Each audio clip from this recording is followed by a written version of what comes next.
هەرچەندە حکوومەتی عێراق جەخت دەکاتەوە ئەبوو بەکر بەغدادی ئەمیری داعش لە هێرشێکی ئاسمانیدا بریندار کراوە، بەڵام کۆشکی سپی خۆی لە پشتڕاستکردنەوەی هەواڵەکە دەپارێزێت بەهۆی ئەوەی چەند ناوەندێکی جیاوازیش باز لە سەختی برینی بەغدادی دەکەن و هەندێک جاریش دەنگۆی کوژرانی بڵاو دەبێتەوە پرسیار لەبارەی ئەو کەسەوە دەوروژێنرێت کە پێدەچێت ببێتە جێگرەوەی بەغدادی.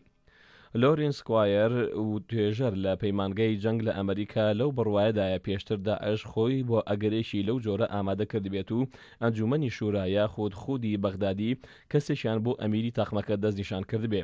وەڕێی ئەنجومەنی شورا بەغدادی دوو ڕاوێژکاری نزیکی هەیە کە وەک جێگری تەماشا دەکرێن، ئەوانیش بریتین لە ئەبوو موسلیم تورکمانی سەرپەرشتیاری کارەکانی تاقمەکە لە عێراق و ئەبوو عەلی ئەنباری کە بەڕێوەبردنی پەلامارەکانی سووریای پێسپێدراوە، هەردووکیشان پێشتر لە نێو سوپاکەی ڕژەمی بەعزدا ئەفسەر بوون. پیتەر نیومن پسپۆری کاروباری سیاسی لە زانکۆی کینگ ئەوە دەخاتە ڕوو کە تورکمانی و ئەنباری هەمان ئەو تەکتیکە درندانێ پەیڕەو بکەن کە لەلایەن ڕژێمی سەدام حوسێنەوە پەیڕەو دەکرا. لەو بڕوایەشدان تورکمانی چانسی جێگرتنەوەی بەغدادی زیاتر بێت، ئەویش بەو پێی کە لە ڕووی سەربازی و سیاسیەوە لە پێشترە.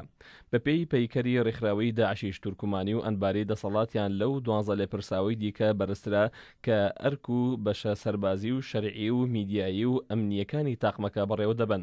جگە لەو دوو کەسایەتیەش بە دوور نازانرێت ئەبوو محەممەد عەدنانی وتەبێژی داعش کە بەڕەگە سووریە سێم بژاردەی تاقمەکە بێت بۆ شوێنگرتنەوەی بەغدادی.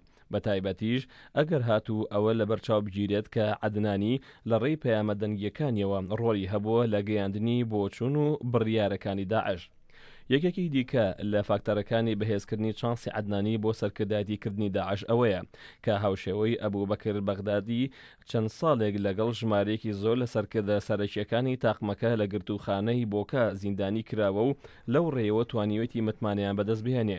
جێ ئاماژەیە تا کاتی یەکلاییکردنەوەی چارەنووسی ئەبوو بەکر بەغدادی ئەم سیناریۆیانە وەک ئەگەرێک دەمێنێتەوە.